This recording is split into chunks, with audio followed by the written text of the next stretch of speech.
Oh, yeah. This is the Remix Morning Show. I go by the name of the Ear Doctor. In case you didn't know, I'm here to bring you that boom bap breakfast right here, right now. Do a little go-go now because we bout it. In case you didn't know, we turned it up right here, right now on this 30th day of October. I hope you're all ready for November because this is about to be here. That said, my host ain't. So, you know how we do. Let's get it. Welcome out to the Remix Morning Show, yo.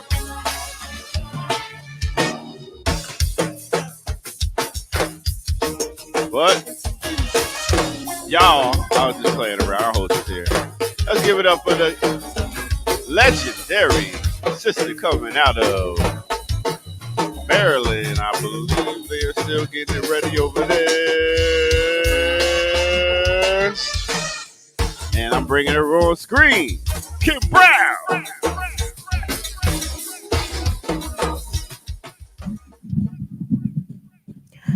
Good morning. Hey. How you gonna play go-go and then come back with hey? Incorrect. That's wake up music, sir. You got your hair did now. You know, you different now. One of these years that I'm walking this planet, somebody will finally not pay attention to what's going on top of my head. I look forward to that. It's impossible.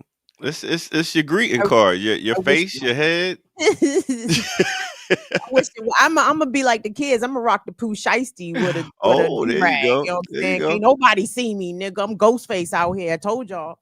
Okay, I see you. Nah, it look nice. It look nice. I ain't seen you in a minute. You know, a whole week. Thank you. How are you feeling today, Naka? I'm tired. Scorpio season. Oh, you've been out here. Let me shut up. I was. Nah, me and my people do an open mic night once a month at the end of the month, the last Wednesday, and it's the last Wednesday last night. Okay, how'd it go? It was good. It was good. We had a couple people come through singing very well. One dude came through and did "Is This the Way" by Jill Scott. I mean, he killed it. And he did "I Lose Control When You're Not Next to Me." That Teddy Swim song. That shit was hard. So yeah, it was good. It was good. Comedians. Yeah, one white lady that came up though. I mean, we in the hood, yo. So she was talking about how she loved black men. We like by Cleveland Avenue, okay? If y'all don't know about Cleveland Avenue in Atlanta, yeah, we in the hood. So it was wild, but it was fun. I had a good time, you know. Do you ever participate in the open mic beyond DJing the open mic? Does Naka? I tried not to, but stretch, you shake, stretch the neck out, grab the mic, give them a little something. That's what I had to do last night a little bit, just to let them know. Because it's a lot of these rappers that get up on the microphone. Big up to Marcel P. That get on the microphone and rhyme over their vocals, and it's a shame, and it's not good, and it's just bad. Remember your lyrics. You're a rapper. I mean, this shit done got too easy for these cats. So I did grab the mic last night while they was trying to get some other people's music to me and email to me, and I spit a little something and just to let them know, like, yo, this ain't no run of the mill. You gotta come up here and represent. You know what I'm saying? Skills to this, man. Skills to this. At minimum, Yeah. Bring the instrumental, man. I mean, fine. You want to keep your vocals in for the chorus or for the hook or whatever, but please. And now I could take the vocals off the song. So like when dude sang "Is This the Way" by Jill Scott, took the vocals off, sing it, he killed it. I'm like, damn, man, it's not that hard. Mm. Oh, what was that? Let me wake y'all up. Oh man, I heard about the verses, Cash Money No Limit. I said, why was I there? You missed all. I wanted to talk to you so bad. I was like, you missed all your uncles. Oh man, it was Unkin and OG and the death up there. Oh man, oh man. But as much as I lament over how many of my favorite rappers over the years, not my consistent, not my still favorites, but rappers that I liked over the years, how dirtbags. And for Mystical was one of my favorite rappers of that era. Oh man, love Mystical. It breaks my heart. Mystical is a dirtbag. Mystical wasn't up there, was he? Oh no. I didn't think so. I'm a tarantula or the caterpillar. But the thing is, was dope is Master P has his own exercise. Master P jogged in place the whole time while he was rhyming. Let's bring up Kamal K. Franklin. Oh, well, okay. I'll take that as an intro. Okay. Yeah. We're just gonna bring you on here. I ain't had nothing. You ain't had nothing? Okay. I'm tired still. I was out last night. What you doing out late? You know you old. You can't do that. Whoa, let's relax. I do an open mic every last Wednesday of the month. Oh, word. Okay, and rate the artist for like most of them. Are they garbage? Are they good? Are they decent? Do you see future stars? Stars last night? Nah. I'm being honest. I done been to a lot of talent shows, seen a lot of talent. Nah. One dude could sing, but he too old. He even look old. He even looked old? Yeah, he had an old face. Oh, yeah. You can't do that no more. Yeah, the body didn't match the face. Well, the body didn't match the voice. You're saying the face didn't match the voice. all of the above. All of the above. But he had a good. If you close your eyes, yo, you had to see Master P rhyming the whole time. He was like, "I don't know, Master Brother." Why? And why does he always did that? Was he always? Yes, he always jogged in place and rhymed. And I was like, that is the greatest. That's how you show these MCs how to do it. Keep your stamina, rhyme, and give a little excitement. Don't just stand there like, yo. That's probably how he keeps the beat in his head or something like that. Yeah, probably learned early how to keep the beat. That is part of it. Yeah. So, all right. How you? Yeah, where you been? Yeah, I know. That's what I said. Y'all knock it off. I didn't feel good on Tuesday. Oh, you mean physically? How can I help you? How can I help you? What happened? What happened? I need you to go have a conversation with the perimenopause gods and ask them why. Why did they send Lady Red my way earlier in October and then this bitch burnt the block and came back? I said, what in the fuck? Yo, she burnt the block and came back. Yo, another sister I know that happened to. Yo, I think it's that spaceship. Nigga, what? Say it there, doctor. Talk to him. Give it to us. Give us your Have you not figured out that this is not happening, or you're still No, this is something new. This is a new one, ain't it, Kim? No, it's the same, it's the same one. The shit is popping off right now. 3-Eye Atlas done came around the sun and is stunting up there. Like, nigga, what? Check out the geometry. Check out the geometric layout of the surface of this massive craft. Oh, it's real shit, Kamal. What's happening? Look at his face. No, I'm just trying to. He's like aliens, God. Yeah. Okay. And 2 moons. Forget about the 2 moons. And the 2 moons. And don't forget Pluto ain't even, Exactly. And Pluto ain't even a fucking planet. What? What if Earth was a giant spaceship? Whoa, go ahead, Kamal. Continue. Kamal. And there were people driving and crashing the ship, but it was a spaceship. Oh, right. And we just think that we're in the same thing, like all that stuff, and they tell us, like the behind you, like that shit is just for us on the Earth to feel like we're settled. But really, there are people who are driving the spaceship. It's almost like this, like like when you was a kid and they put the stars on the ceiling, they turn out the light, and you're like, ooh. Ah. I feel like he's mocking us, Kim. He's not. I actually think he's trying to go somewhere with this whilst mocking us. But I All think right, there's. let's bring him back. No, I was strictly mocking. I was strictly mockery. My bad. That's all right, Kamal. What I've been telling you, things do not require your belief for them to be so. Okay. I agree with that. I agree with that. No, I agree with facts. that. Yeah. I was pondering. Mm-hmm. I was like, I think that more atheists, if they had some type of belief in something outside of themselves, they will understand a spiritual essence, even spiritual links to other people, and understand that it's not always just the talk, it's not always just the intellect. Because if you think about it, like come out, if you think about it, like spirituality is a mental thing. Like if I agree, it's all mental. If you it's a mental illness, but it's all mental. If your brain is like, listen, something is making me stronger, something outside of me is making me stronger, then that's a mental thing that's telling you and pushing you past your regular limits. Think about that. So I won't think about it, but that's okay. Yeah. All right. And see, I think the absence of a belief of a higher power is deeply European. I think that's white folks shit, atheism. I don't think that doesn't come to black people naturally, right? Talk. So, I gotta ask you why you worshiping white man culture with your atheism. That's okay. I'm not one of those that thinks everything that Europeans do or thought of or invented is innately wrong because they're Europeans. Really? So if they take credit for the atheism thing, I'm like, all right, I'm not mad with that. Mm-hmm. Yeah. But you sign up to that? That's the part of Europeanism. Yeah, that's part of. It's like, I mean, do I believe everything that Africans do? No. Do I believe, but I think Africans, we as African people, we have a right to develop our culture, our society, our history, make our mistakes, correct those things, have internal battles over those things or whatever. Yes, I think the world is influenced by other folks and all that kind of stuff. So I feel like, yeah.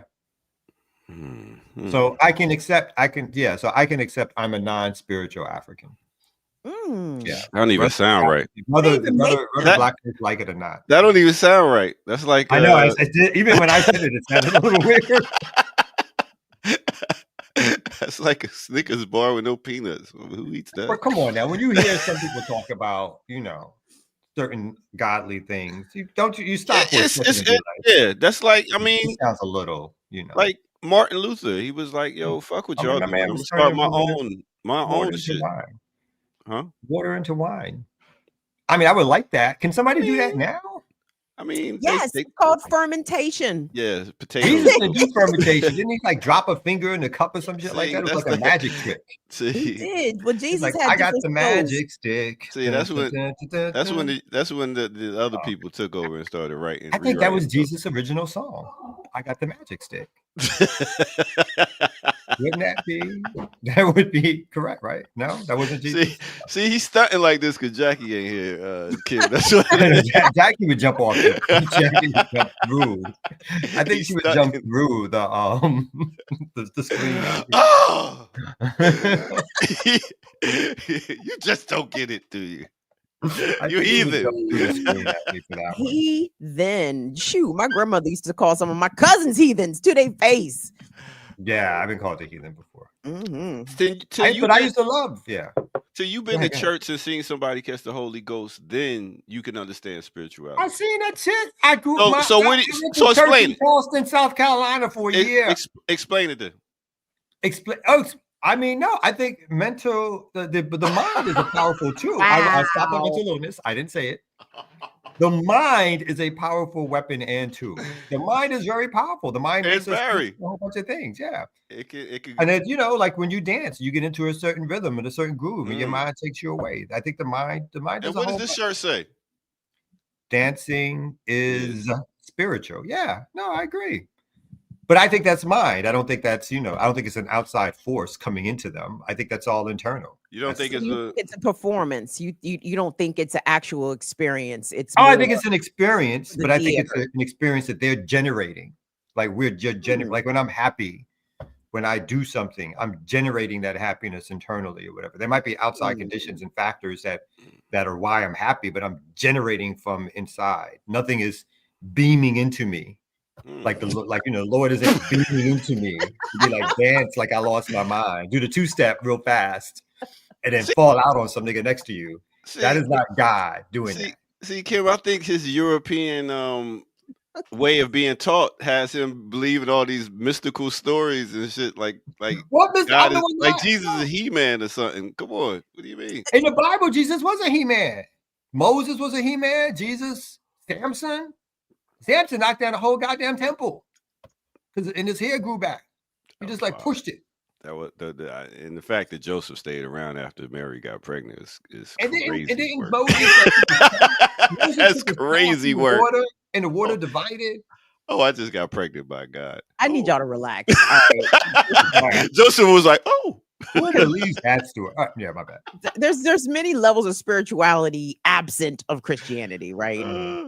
Like I'm looking like I'm is that the first lie told? Come on with these ear doctor questions. I do not know.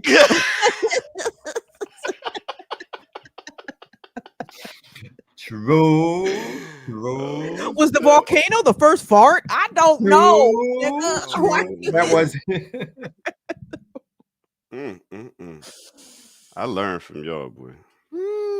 I learned, but I like the different perspectives in life. I like the fact that you feel that way. I like, Jackie feels that way. And I got my own personal Bible. People saying I ain't read the Bible. What do you mean I ain't read the Bible? Whose name is on that at the bottom? The King James Version. I shouldn't read. Oh, and this was given to me. Who do you think King James was? And if I wait. If I had a kingdom, would I make a book to help the people get better, or would I make a book to make them serve me? To comply. So well, you're reading the King James book. Can we get a biblical scholar on the air one day so I can ask all of my questions? Because I thought the Bible, you two? No. I thought the book was put together in parts over centuries. Like, what does that say? The Bronx School of Science? Is that from? Is that a jail certificate? That is my degree in African studies. That means an anger management certificate after you got let out. That means I've studied. You know what I'm saying? I said Africana studies. That said nothing about the Bible. That's not a biblical scholar. You learn about the culture, the Bible. You learn about all that stuff. I took religion classes and everything. Stop playing. Okay, so give me the origin of the biblical passages. Jesus, weren't they put together? Please. I know. But wait a second. Hold on. You don't have an Ethiopian Bible in your home? I don't think we do. I don't think there is. There might be one hidden away somewhere. Again, may bring it out when her parents, her dad. I think it got colonized. She ain't got Ethiopian. She ain't got no Ethiopian. I think she's trying to leave Kamau on the other side of the pearly gates. Like, no. Deuces. It was real. You should have believed. Y'all all would pass me and snicker if there was a God. Oh, what? Y'all be pointing and laughing and falling out. Not trying to help me get in. Yeah. I don't even think you would be going to hell. I think you would be in the waiting room. Just purgatory? What is it called? Purgatory? Yeah, purgatory. Just wait. Why'd I be waiting it out? Because you non-believers, son. You gotta wait out here. You know again, according to your Bible, that's enough to send me to hell. That's not purgatory. That's hell, right? Some people think purgatory is hell. That purgatory can be a form of hell. Yeah. It's like waiting for that train. It's never like back in the 6 train. It's like a phantom. No, the G train, fucking phantom train, just waiting for it to come. Just forever. Was that in Breaking Electric Boogaloo, the white train? The train that was always, there go that train, yo. So that man was an electric boogaloo. I'm just saying, that's what it feels. That's what purgatory should feel like. You waiting there on the platform for the damn train that never comes. Yeah, that's probably hell for New Yorkers, right? That's purgatory for NYC. That's what I'm telling you. That's what I mean. I'm comparing that to being what purgatory would feel like. You waiting for that. That's right. You went to the bar, you had drinks, Like you want to go home because you feel like you might throw up, you feel like you whatever, and then you just waiting for the goddamn train. Let me ask y'all something. So it never comes. What was the fear of going to hell though? Like, I mean, I would just believe that fear? it'd be hot. Yeah, like you know, when you a kid, you was like, you keep it up, you're gonna go to hell if you don't go to church. Because the story was you're hanging from your tongue and on fire, nigga. That's why. That's the fear. The fear is that you're in constant pain. You're being tortured 24/7. Okay. I don't think it's just the heat, Ear Doctor. You know what I'm saying? I was like, wait a minute. I like heat. I feel like it's gonna be too much AC up in heaven. Like, I'm like, yo, y'all turn that shit down. I'm kind of the same way. That's the scare tactic. That's the kind. I'm kind of the same way, Air Doctor. I would, if you hell to me is a cold place, right? If I had to be cold, that's hell. That's hell. For real. Like, oh well, hell may not be so bad if it's just hot, but no, it's not just hot. That's my worstest fear of dying. Worstest. That's your what? Your what fear? My worstest. Freezing to death? Yeah. It'd be freezing to death. Crazy. Yeah, I fuck with drowning, but freezing to death. You fuck with drowning?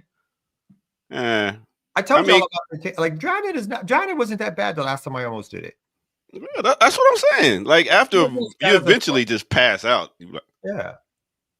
I was swallowing that water. I was like, you know what? Maybe it's time. Because again, my manhood, I refused to yell out and go help. I think even as my kids were looking at me being like, is he about to die? In 3 feet of water? No. I can get it.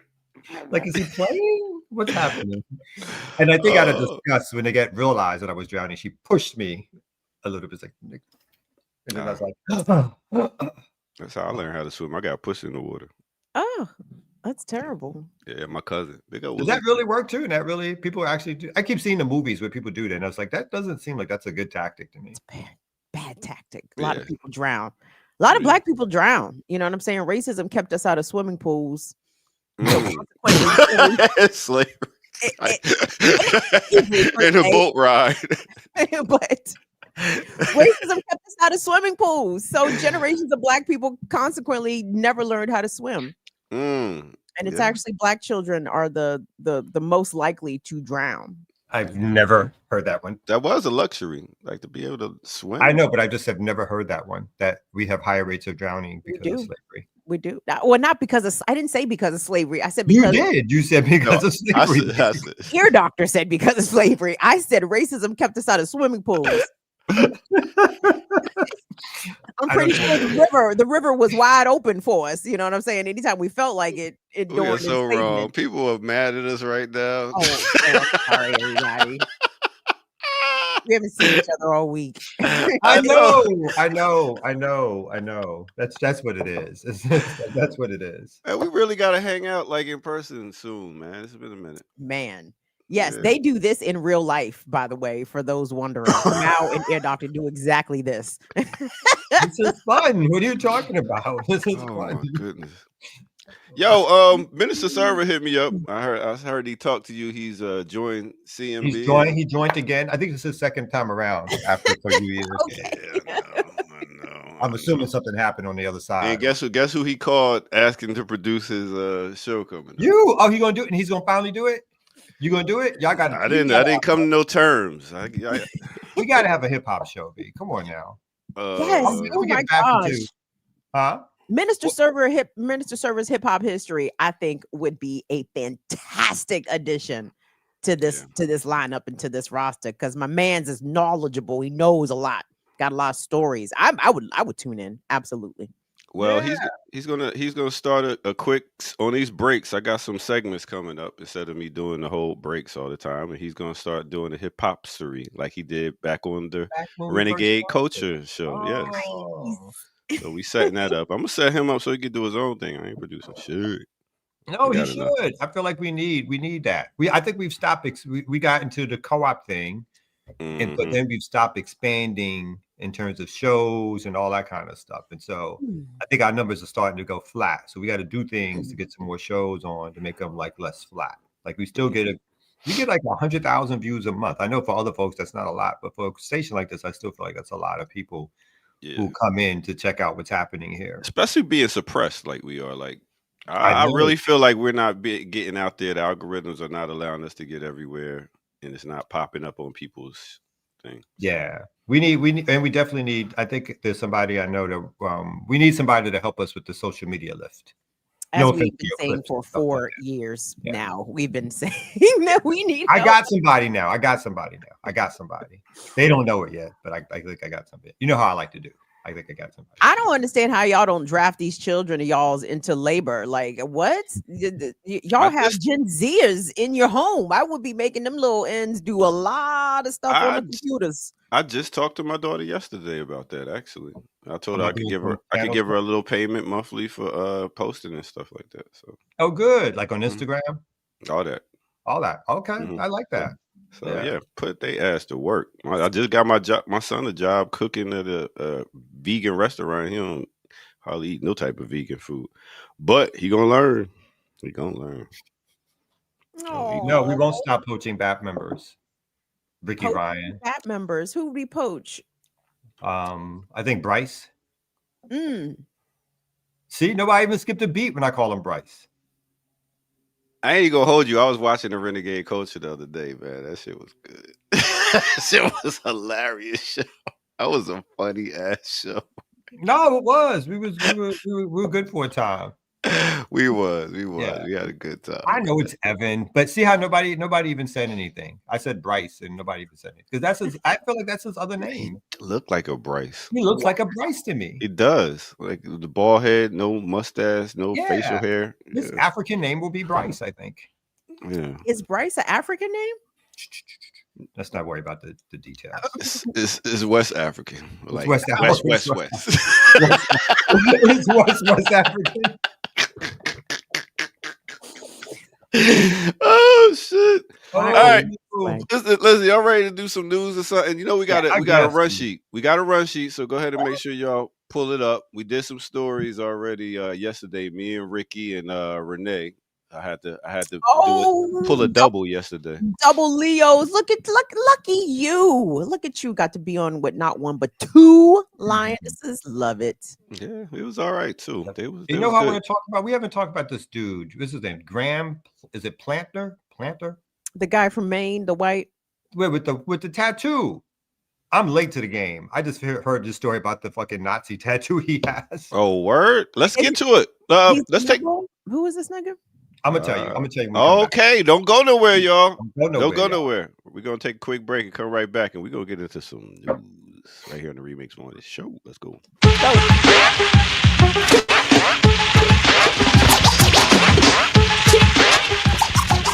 Time for a remix on the remix. Real people walking the streets and talking often. It's beef, the city never does. People walking, talking, they sleep. Cold sweats and wet dreams on how to get green. Our faith is all in the cheap. Black souls, raw and they deep. Hype trying to talk with no teeth. Shorty saying ball of retreat. A lesson we all speak at one point or another. What you expect from one who smoke a joint with his mother. Anointing hustlers in the fatherless region. Through the pain, wish they knew that God was just teaching. We want decent homes, so dreams we say out loud like speakerphones. Just to keep them on. It's like a color song to keep it on. I guess knowing I'm weak is when I'm really being strong. Somehow through the dust, I can see the dawn like the Bishop Magic Wand. That's why I write freedom songs for the song. Okay. Let me take you to a time and place.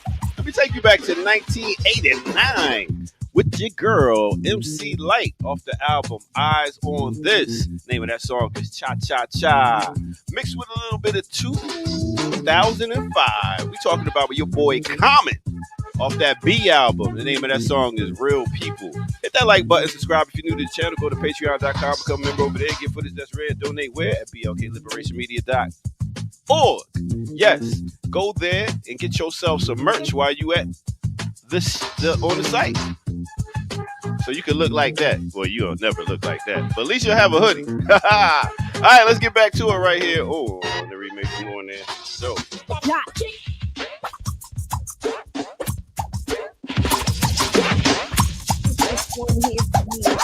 This one here for me and my I used to love that song. Have y'all done an MC Light tribute? Nah, not yet. Y'all got to do an MC Light tribute. No, yes, no. Yeah. We can mix her in something.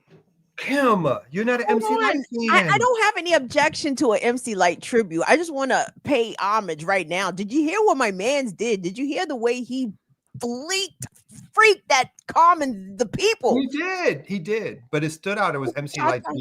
That shit was tight. Ear Doctor, that was great, dog. I love that. That was fantastic. But wait, I feel like you're trying to push us to another direction here. I think, are you or are you not an MC Light fan? I am. It seems some trepidation in the voice. I don't hear the When you say you love me, it doesn't matter. It goes into my head. Is just chit chatter. You may think it's egotistical or just worry free, but what you say, I take none of it seriously. And even if I did, I wouldn't tell you so. I let you pretend to read me, and then because I hate when one attempts to analyze. Fact, I despise those that even try to look into my eyes to see what I am thinking. That dream is over. You gotta sink in. I tell all of you like I told all of them. What you say to me is just paper thin word. MC Light was that chick. MC Light, right there with Salt and Pepper, right there with Queen Latifah. Whoa. I was about to drop the mic. Got to see your pajama bottoms, man. Calm down. All right, that might be too much. Let me stop. Okay. That's an $80 mic. Whoa. He got hype, yo. Don't play no more MC Light, but this guy is a mouse pit over there. Ear and right out the other. Woo, how many times you heard that come out? I love MCB. Yeah, oh my God. Yeah. I think Common is the most consistent MC from his beginning of his career to now. No. I almost can't disagree with that, to be honest.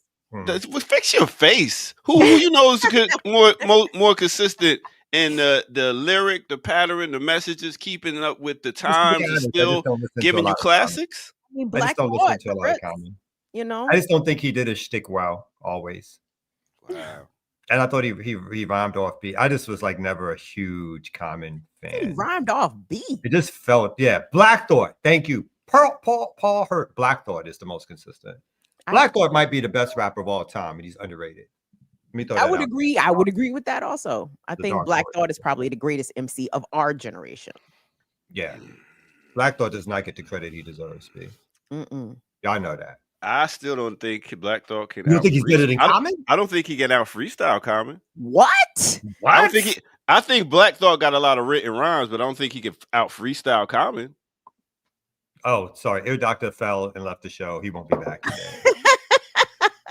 We got to have a real verses behind that. Hold your flicks down for the photo ops. Black code name Yaphet Kodo op. What? He threw Yaphet Kodo in his rhymes.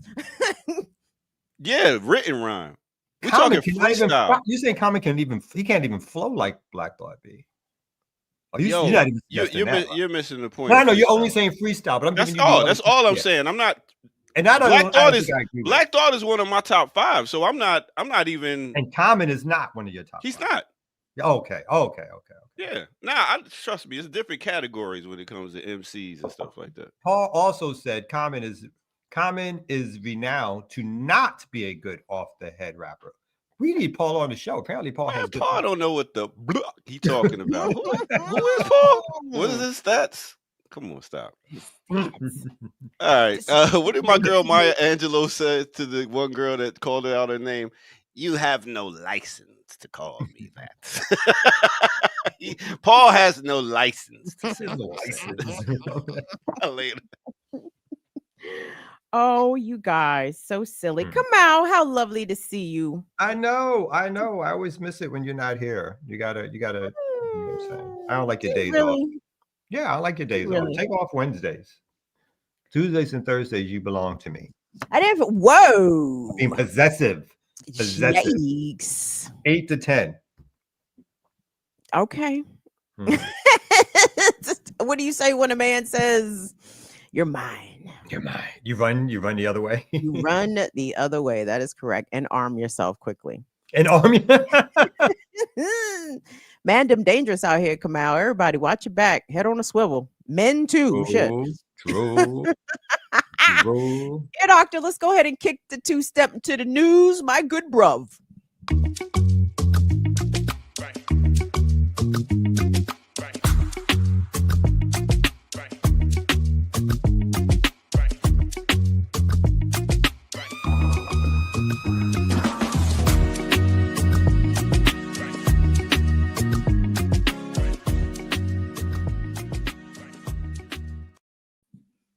Hey, good morning, everybody. Welcome to the Thursday edition of the Remix Morning Show. It is October the 30th. Whoa, 2025. A happy early Dia de los Muertos for those that observe. Shout out to those that are going to be observing Dia de los Santos también. You know what I'm saying? We multicultural around here. Come on, you don't know nothing about. I don't know about that. Dia de los Muertos. And Common and Pete Rock had the best album last year in hip hop. Nobody listened to that. That's only something you know about. He sent it to me, and because he sent it to me, I knew about it. So Okay. it was good, though. It was good. It was a good album. I won't take nothing away from it.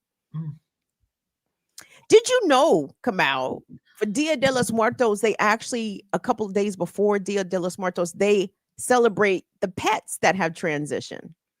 I know. I don't know that. I did not know that. I don't know anything about that. Have you ever had a pet? Yeah, for like 4 weeks. That's called fostering an animal. I don't know if that technically qualifies as. He named him. His name was Kojak. He was a puppy. I probably was like 5 years old. He was a stray, but he bit me. He bit my finger, and then my mom got rid of him. But it was my fault because I was like giving him paper, running around giving him paper to chew on. Then I would snatch the paper out of his mouth. That was like the game. And one time I didn't. One time I didn't snatch fast enough, and he's like, "Ah!" And then I screamed, and I lifted my hand up, and his dog was hanging from my finger. And my mom woke up, and then that was the end of the dog. You know, he would step across the line habitually. He's a habitual line stepper. I'm not gonna ask what your mother did with the dog because No. We gave the dog away. No. Okay, She didn't do nothing okay. crazy. She didn't do nothing crazy with the dog. She could have. She's the type who could have, but she did not. I was like, she probably put it down the trash chute, right? Did y'all have that in your building? That's what I think all New Yorkers have. No, we were tending. There was no trash chute. You had to take this shit out. In New York, you just leave it on the, on the curb. yes, I've seen. Just leave it. I'm like, nigga, what day is trash day exactly in New York? Because it's a little spread out. Something you never know. You never know what's going to get picked up or not. In the projects, we had a trash chute. I don't think that should ever work. I just think you basically was jump. There's no just dropping garbage down like 20 feet or whatever. Because you can hear it like you drop bottles down there just to hit a clinking and pop, pop, pop, pop kind of thing. It was like, oh shit. Oh. I was like pastime, dropping garbage down the garbage chute from there because we were on the 8th floor. It was fun. All right, y'all want to get to some news? All right, I do want us to start off a little serious because we are definitely still seeing the after effects and the reports coming out of Jamaica after the passage of Hurricane Melissa. Category 5 hurricane. It came out. It sounds as though if they had a Category 6 for hurricanes, Melissa would have been it. I was watching all the meteorologists just freak out over the strength of the storm, the pressure, the barometric pressure, I suppose, the millibars. I mean, it is the most powerful recorded hurricane ever. Oh, is it? I want to say ever, chat. Did you guys hear ever? Because I think I heard ever. It's the most powerful Atlantic storm ever recorded, the most powerful to ever hit Jamaica. And unfortunately, we do not know the extent of casualties coming out of the island because communications are down, power is down, roads are blocked. It's a very, very incredibly sad situation.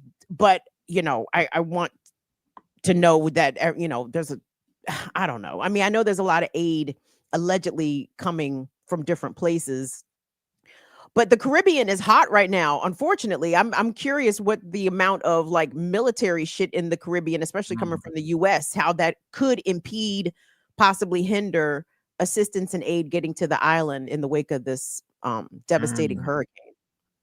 Yeah, that we will have to look into. I did pull up a quick story that said that there were at least 30 deaths reported so far. Right now, it's crossing the Bahamas. It says Melissa is now passing through the Bahamas as a Category 1 hurricane after making landfall in Cuba this morning. Cuba suffered significant damage from the storm, and around 140,000 people were cut off by rising river levels. Says severe damage. Melissa hit Jamaica yesterday as one of the strongest Atlantic hurricanes on record, caused major damage to public infrastructure, and left most of the island without power. The full extent of the devastation is unclear, as some areas are inaccessible. And it says more than 20 people died in Haiti after a river flooded by Melissa burst its banks. The local mayor said 4 bodies were recovered in Jamaica's badly hit St. Elizabeth Parish. And another 3 died on the island during storm preparations. 1 person died in the Dominican Republic. And here they're showing where it's headed now in terms of it's losing some of its power, headed towards the Bahamas, but not a direct hit. And then it looks like it's possibly going back out to sea. So yeah, a lot of devastation, a lot of here. This is just tracking the storm's pathway from Thursday on, from after hitting the Bahamas. So yeah, a lot of devastation, as you said.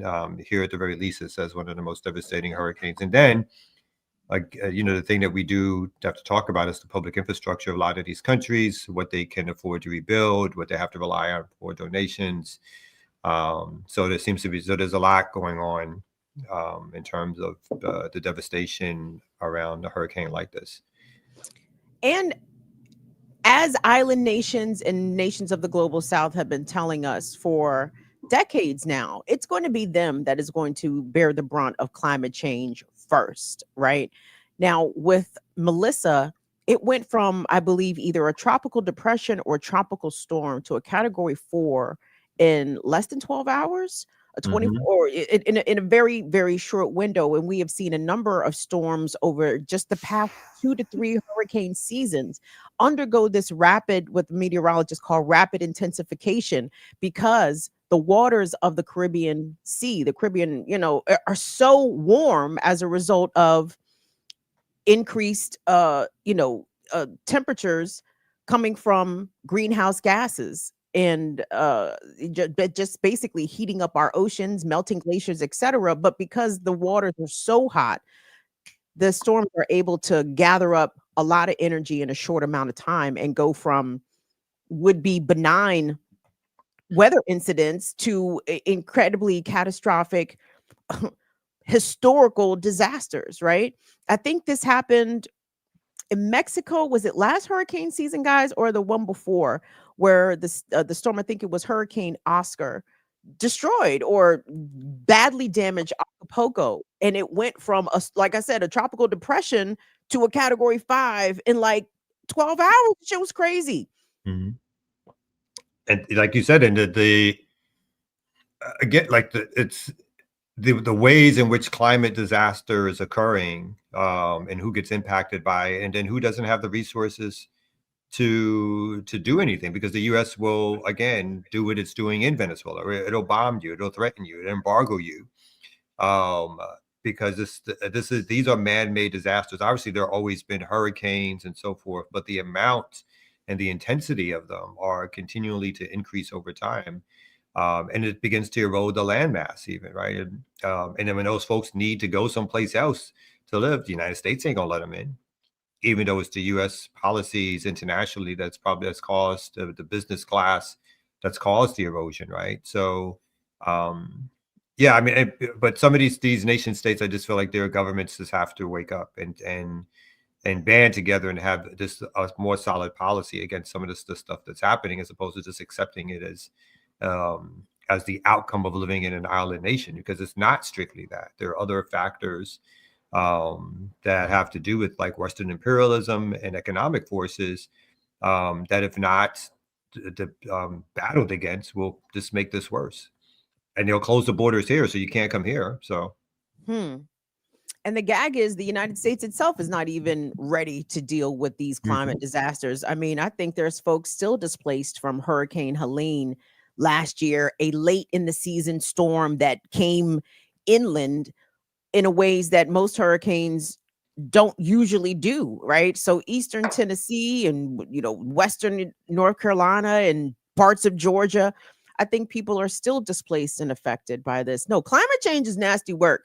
And there's no cooperation by the biggest greenhouse emitting industrial powers, basically the United States and China, but really it's the US, because China is all green lights ahead going towards more sustainable renewable stuff. Meanwhile, here come dumbass Trump try to restart coal plants and shit, and it's like, nigga, that's the wrong direction, sir. Like, you want to seriously go back to the past, 1950 and all that for energy sourcing. It's really gross. We live in really disgusting times that are not reflective of the situation that's in front of us. And at the same time, even before the government shut down, but now even more, FEMA is losing resources, right? As ICE is getting so much more money, right, to continue to arrest people in mass, including so-called U.S. citizens versus undocumented folks. Their budget is going up. FEMA's budget is going down. Trump is literally saying that the onus is going to be put on the state to handle these so-called natural disasters when they take place, which is going to be devastating because states aren't prepared for the type of resources that it takes. It takes a federal government apparatus, a centralized apparatus to handle the devastation, because this devastation goes across boundaries. It doesn't stop at one state to another. This is the kind of stuff that can bankrupt states. And so whatever emergency networks or that a government should have, they're basically putting theirs out of business. And at the same time telling us, what I like is the liberal response is always about how we personally need to make sure that we're handling our plastics better, or we need to get electric cars. It's like, we're not the emitters of the emissions. It's these enterprises, right? So why act like it's our personal responsibility will make all the difference, as opposed to focusing in on these capitalist enterprises, which cause the emissions, the holes in the ozone layers, the tearing down the rainforests all over the world. So those are the folks who should be the focus, but these liberals want to focus on your personal responsibility, because then it takes the shift off, right? These capitalist businesses can continue to get away with what they are, again, causing mass devastation. So, oh, absolutely. Let me tell you how huge Democrats are hypocrites when it comes to the climate crisis. I mean, Wes Moore, Governor Cantaloupe Head, I think recently vetoed a bill that would address climate issues in the state. I know Gavin Newsom refused to sign into law something that had been passed through the California legislature that would have banned PFAS, the forever chemicals in food wrapping products, because PFAS are in everything. They coat all kinds of food storage, blah blah blah, and Gavin Newsom vetoed that. And it's like, I thought y'all was Mr. Greens out here. I thought y'all was pro planet, and you're not, and you big phonies. But come out, I'm confused. Why don't we have money for FEMA? Trump said there's $17 trillion in foreign investment in tariffs. Like, where's the FEMA? Like, he has to. Anyway, I know the $17 trillion is a lie, because it's all this nigga does is lie. But sir, I mean, you keep repeating this. Can you show us any of the 17 trillion? Is it in the closet? Like, where is it in your pocket? It's in your pocket. It's in your pocket. That's where it's at. It's in your pocket. So I wanted to I saw this story in the New York Times about Bill Gates, right? Because Bill Gates is now again, speaking of sort of the capitalist way, the capitalists and their ideas, and on how climate works. Like Bill Gates, who supposedly, right, was this huge climate activist type of CEO. And I know there's a lot of different stories around Bill Gates' role in climate, right, in climate change, and the fact that he doesn't play the role that he's given credit for. But he's just released a lengthy memo Tuesday morning outlining his so-called evolving views on the risks posed by climate change. In it, he contends that too much effort is focused on reducing near-term planet warming emissions, and argues for keeping human suffering at the center of decision-making when it comes to addressing the risks posed by the warming world. Gates does say that climate change is a serious problem, but he suggests it should be balanced with concerns about human well-being.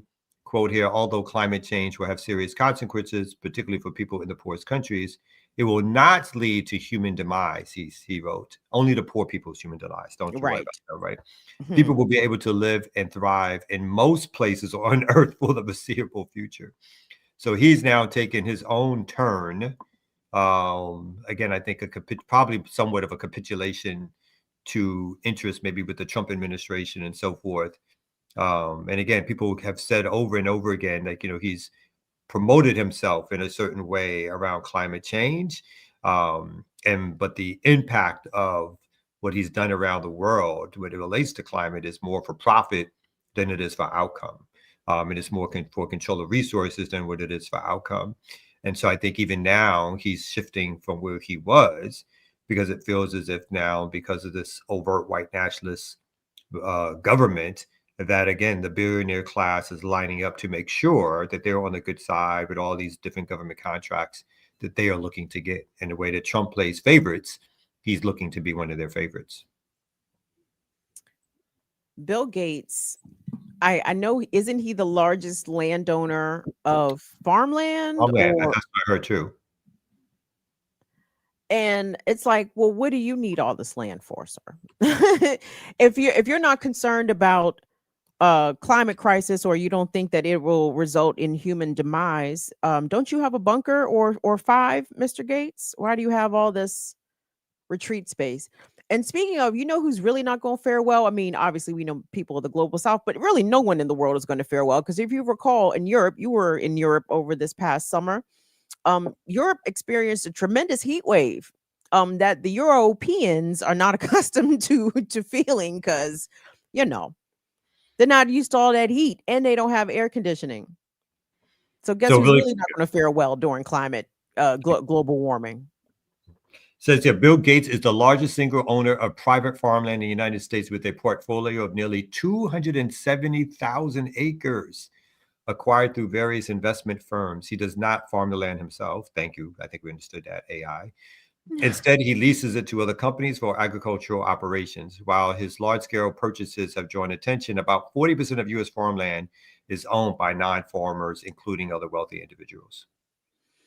Again, I have to laugh at computer magnates lecturing the rest of us, or trying to present themselves as leaders of, green sustainability. And it's like, all of the mining that happens at Microsoft's behest, all of the mineral and resource extraction, sure, done in the most utmost and above board methods to reduce the amount of contamination to the surrounding soil and water and air, and exposure to the workers that are extracting it. It's just so I don't want to hear shit about what the country or the earth should look like from a billionaire, and you're still sitting on billions. Come up off some of them billions, Bill, and then we might want to listen to a little bit more of what you have to say. But while you're sitting there like a rich bitch, I don't want to hear from you. And I think because of this, these data centers, right? These that take up so much, like not only land space, but energy. Like, they're also positioning themselves to make excuses for how these data centers will need all, electricity, drinking water, all of that stuff will now be positioned towards them, which will again cause a more warming of the planet, environmental disaster. And so for them, this is the time period to be like, that's like, don't look at that, because there's all this money to be made as far as they're concerned in this AI technology. I just saw something about the largest valued company is an AI company worth like $5 trillion. Wall Street value, $5 trillion. That's probably more than almost every nation state, right? To think that all the money that Bill Gates has, or Elon Musk, in terms of the billions of dollars that they have, Elon Musk racing to be officially the first trillionaire in the world. Again, when you look at the budgets of some of these, bringing it full circle, these countries in the Caribbean, like they don't have those kind of resources for a whole nation state, 20 million people, 15 million, 11 million people. They don't have the money that these individuals have, who are setting their priorities, like you said, through policy, through media, through propaganda, of trying to tell us what's good for the environment and what's good for the world, as these nation states that don't have these resources are struggling with these man-made environmental disasters. Mm-hmm. And another interesting offshoot of AI is, and especially what you talked about, a company being valued at 5 trillion.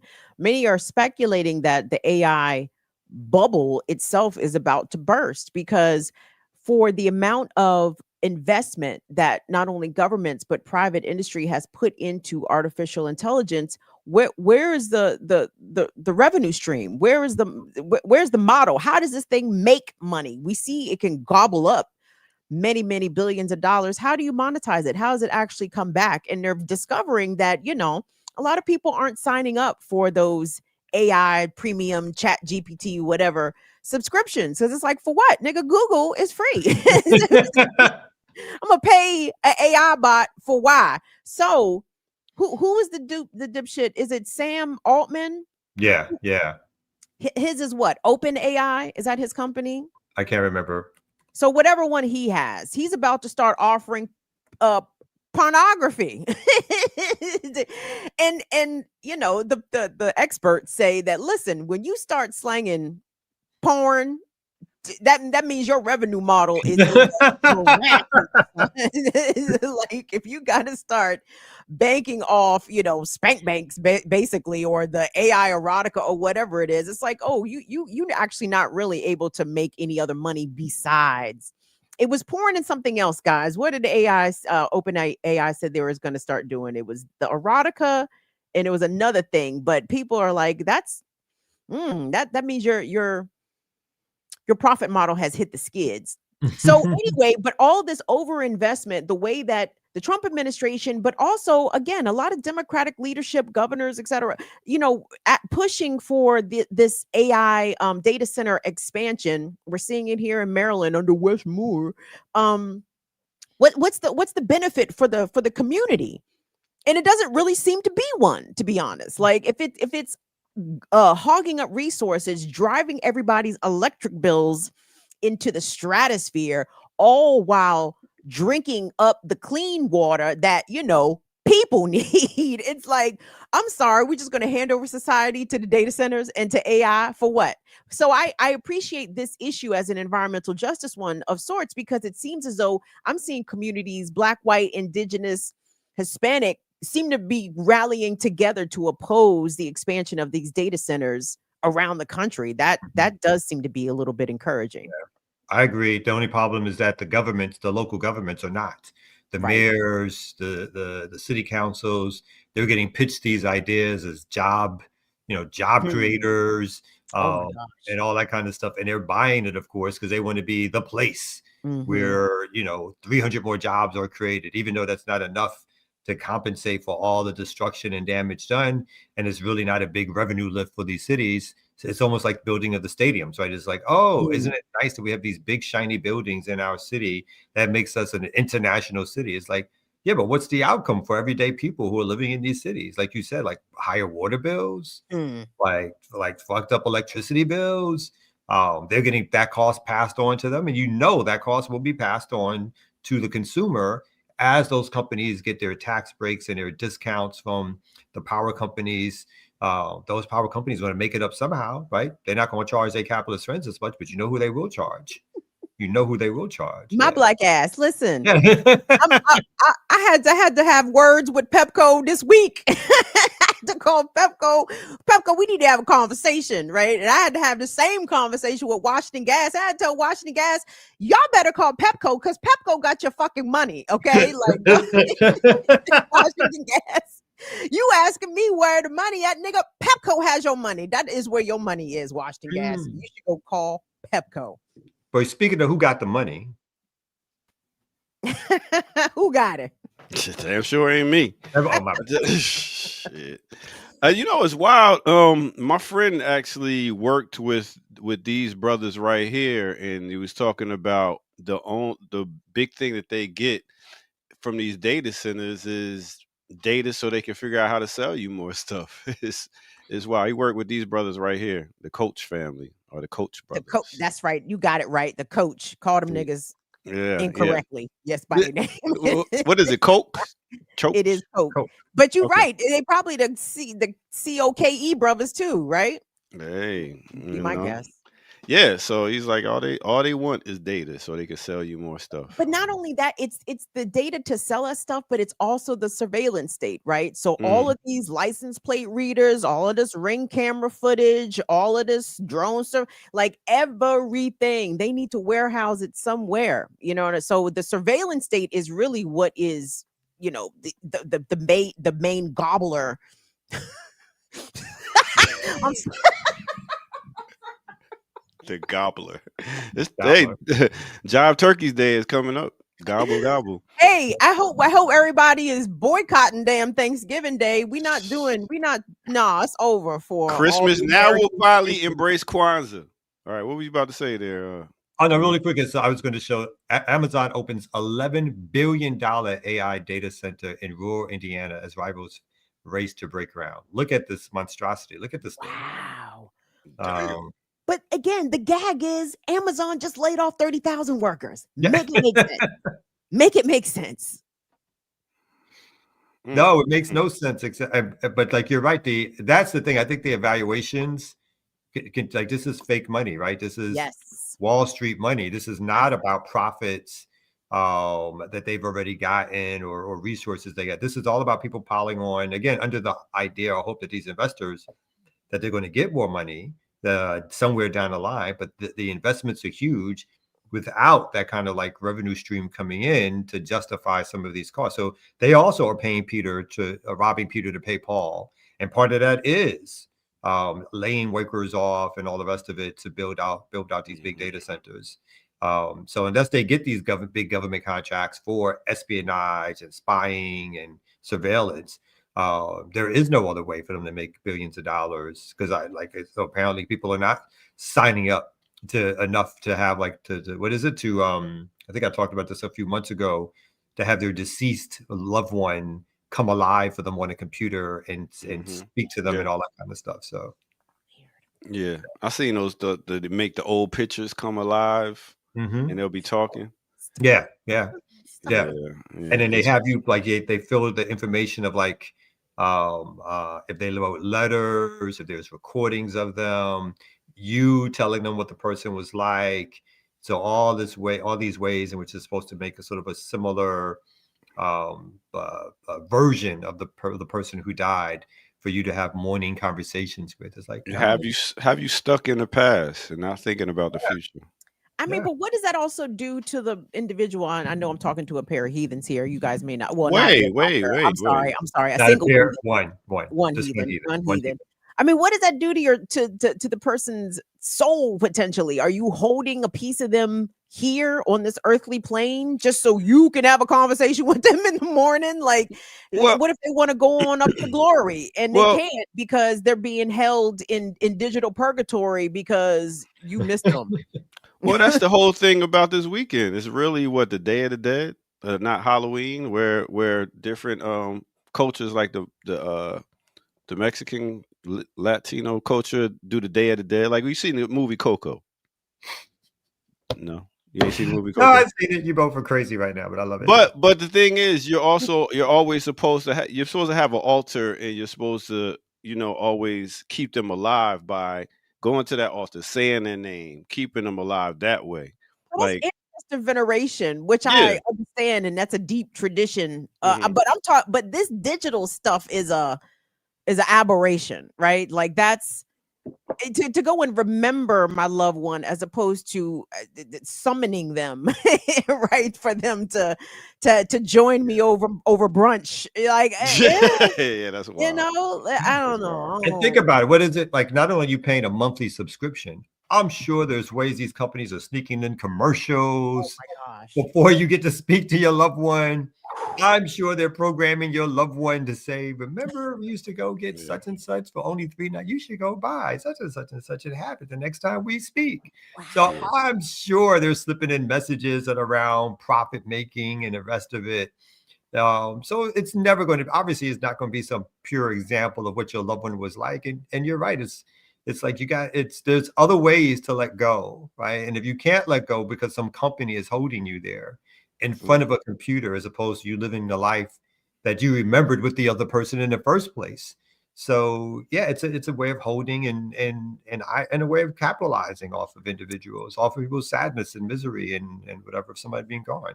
Is this something that we kind of have to maybe contend for with our final wishes? Like, do you have to put in your will, do not sell my likeness to the AI company? Do not. Damn, that's a little... You may have to explicitly say that. You might, yeah. That's a little business venture somebody might want to look into. Figure that out. Do your break. Okay, yeah, we need a mental health break. Yo, I'm tired. And I got a mix coming at 11. I gotta get ready for that. What's the mix about? You gotta tune in and check it out.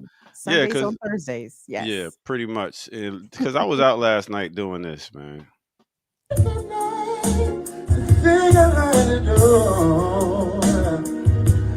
I'm gonna be the hustler.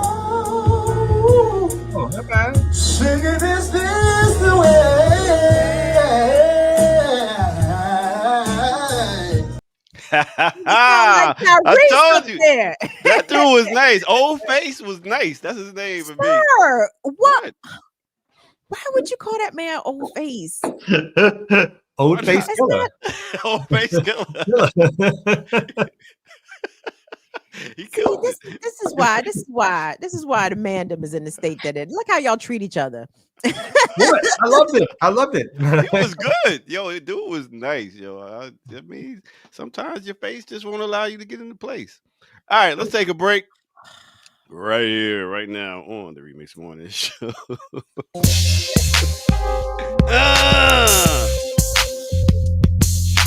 Hustler, dope dealer. Ooh, I be your neighborhood drug dealer. What's good, everybody? Welcome out to the Remix Morning Show as they take their break and run to the bathroom. Hit that like button, subscribe if you're new to the channel. Go to patreon.com, become a member over there, get footage that's rare, donate where, blkliberationmedia.org. Yes, go get you some merch. We are demonetized as a channel, so that will very much help us to make things happen here.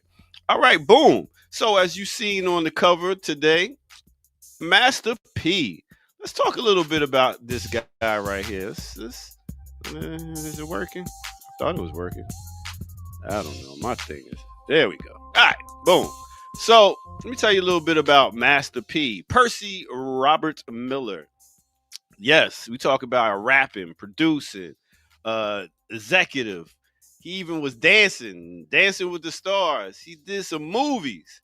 He's done damn near everything. He started back in 1991, and then he got bigger. I mean, let me break it down. He's straight from New Orleans, Calio Projects. He started off with his brothers, who was actually his brothers, Silk the Shocker, C Murder. He also had a brother, Kevin Miller. He passed away. That helped inspire him to do a lot of things. But he wound up going out to California. And when he was out in California, he inherited $10,000 from his grandfather's death in a settlement. So he flipped that money, opened up a record store, and from there he was in the record business. So after that, he was dropping some albums with his people, and then later on, he moved back from Cali, went back to New Orleans, and No Limit was taken to the next plateau. So he put out like damn near 15 albums, like 15 albums. And throughout the years, he did a lot of different works with record labels and building new record labels, from Gutter Music with his son to No Limit Forever, and just kept doing it and doing it.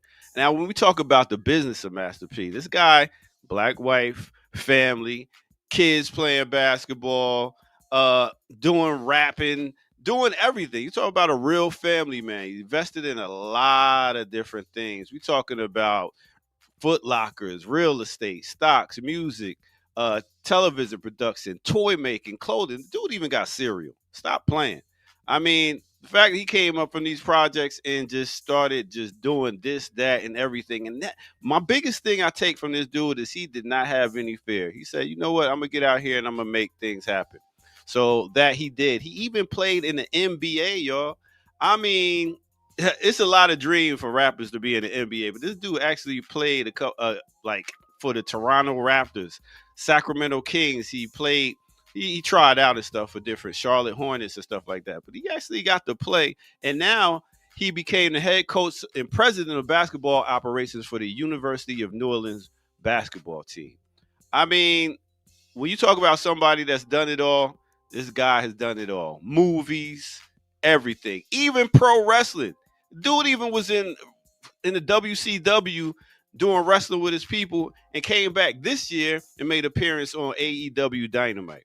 I mean, I could keep going on. Master P is that guy. You can even see it on the stage that he still has the loyalty from all his people from that verses. So just wanted to give him a shout out. He did lose his daughter a little while ago. And shout out for just continuing to do what you do. Also philanthropist. He has a food foundation for the homeless, youth centers he has up. He has a benefit concert to raise funds for children for murder victims in Louisville. I mean, keep doing what you're doing, P. You know what I'm saying? A lot of people are watching, learning. Some might call you a capitalist, but that's what they do. All right. With that said, let's get back to it right here at the Remix Morning Show. Now I'm space age pimping, but not able. Don't make me get stupid and leave your fucking blood on the wall.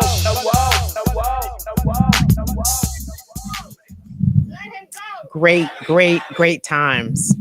What a resume. It is a resume. I mean, and he got a black wife, Kamal, and he still keeps his family intact. I'll check on coaching his sons, getting them to the NBA right now. He got them. They are nice too. So he never played in. He played on, like, was it a stunt basically? He was on. No, it wasn't no stunt. Dude can play ball. But he didn't play no real game though. But he played the little semi-pro league. Yeah. He did preseason tryouts kind of thing. Something like that. Yeah. He didn't play professional. Like he didn't play in some game. Well, I'm not down on him. I'm just saying it was a stunt. He was in a preseason game and he scored like 8 points in one game. Oh, okay. And he said they ain't giving him a fair chance. You got money. You want to live out your fantasies. I'm just trying to be clear on that.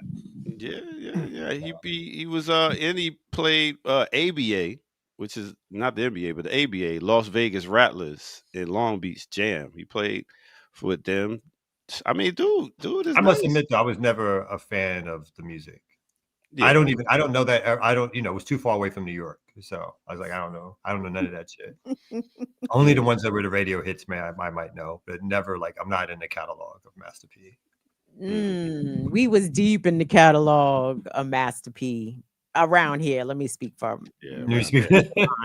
We was we had Ghetto Dope, of course. Ghetto Dope make crack like this. Yeah. Pretty much, use that Arabian Rock M track. That was hard. Yeah. I'm Bout It was an anthem when I was doing radio in Tulsa. I talked my intro was over the I'm Bout It instrumental because we bout it. I mean, we rowdy. Bounce, bounce, bounce, fool. You bout it. But how many people that's been in that many businesses? He's a real entrepreneur. He's an entrepreneur. Yeah, that's the thing. Yeah, he influenced a lot of these rappers to get on their business and stop thinking it's just about the music. He did. He was one of the early ones to kind of go platinum out the trunk, so to speak, right? Mm-hmm. Pretty much. How do you say he started? Like his dad died, he got some money, kind of shit. His grandpa passed and left him $10,000 after a settlement, and he flipped it and opened up the record store out in Cali, and then brought it back over to New Orleans. I'm not mad at the Horatio Alger uplift story. Mm-hmm. Yeah. All right, back to news. P. Miller. It's about it. See, that wasn't. I don't know. Did No Limit make it up to New York? I don't think so. There were people, the radio hits at least, but I wasn't, But it's even still like with a song like Make Him Say, I can see New Yorkers, the eye rolls, the pursed lips. Like, this ain't hip hop. Yeah.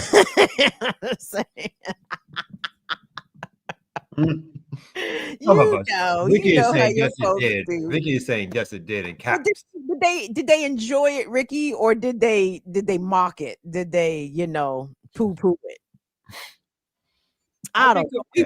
We was listening to No Limit and Cash Money very strong. The mid 90s, absolutely. Yeah, we had everything. We would go get all the No Limit CDs, the Cain and Abel, Fiend. Fiend is one of my favorites. Fiend and Mia X. Kevin has no idea who I'm talking about. No, but none okay. of them. New Orleans knows exactly who I'm talking about. Capital F-I. And then you would hear UGK. Of course, you still don't know who I'm talking about. Pimp C and Bun B. Yeah, Bun B, I like. Yeah. Yeah. Okay. That's Kim, just stop with him. You said don't. I'm sorry. Well, it was a moment for rap. She's educating me. I don't know about all that. She's educating me. And then came the Cash Money, of course, Juvenile backed that ass up. Mm-hmm. Yeah, of course. Yeah. Yeah. The hits. I'm down with the hits.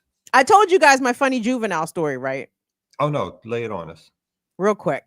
So I'm in New Orleans for something. I don't remember if it was Mardi Gras, if it was Essence. I don't know why I'm down there. I can't remember what occasion brought me to New Orleans.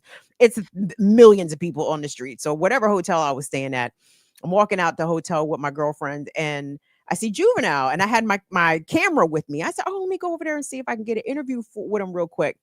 And I walked up to him. Hey, what's up, Juvie? My name is Kim. I do this. Do you mind if I grab you for a couple of seconds to do a quick interview?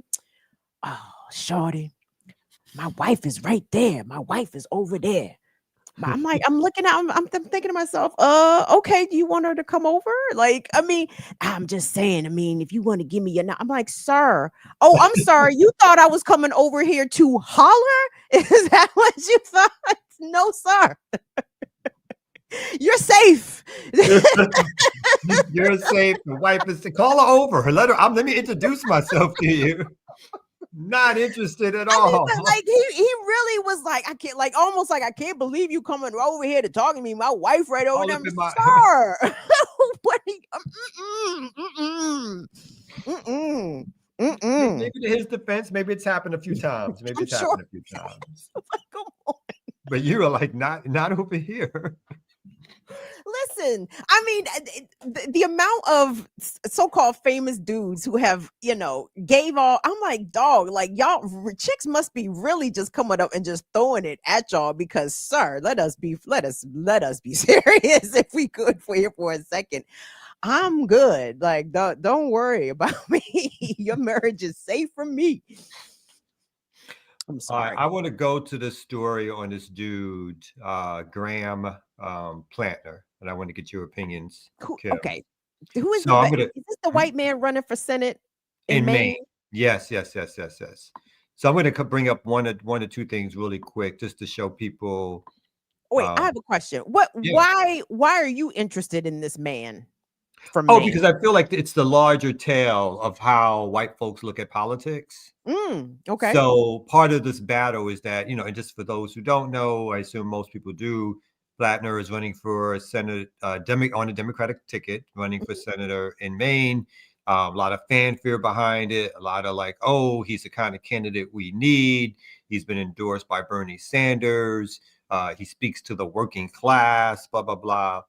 And then it's come out that I guess when he was in the Marines, he claims he was drunk and he got a tattoo, which turned out to be a Nazi affiliated tattoo that he's had for all since that time. Lovely. And then when it was discovered, of course, and I think this picture, you can see my pointer from where it used to be to what it is now. He's now changed it a little bit. And then someone also did some background checks into his I guess, online persona, which brought up a host of contradictory different statements, everything from some casual racism to calling himself a communist.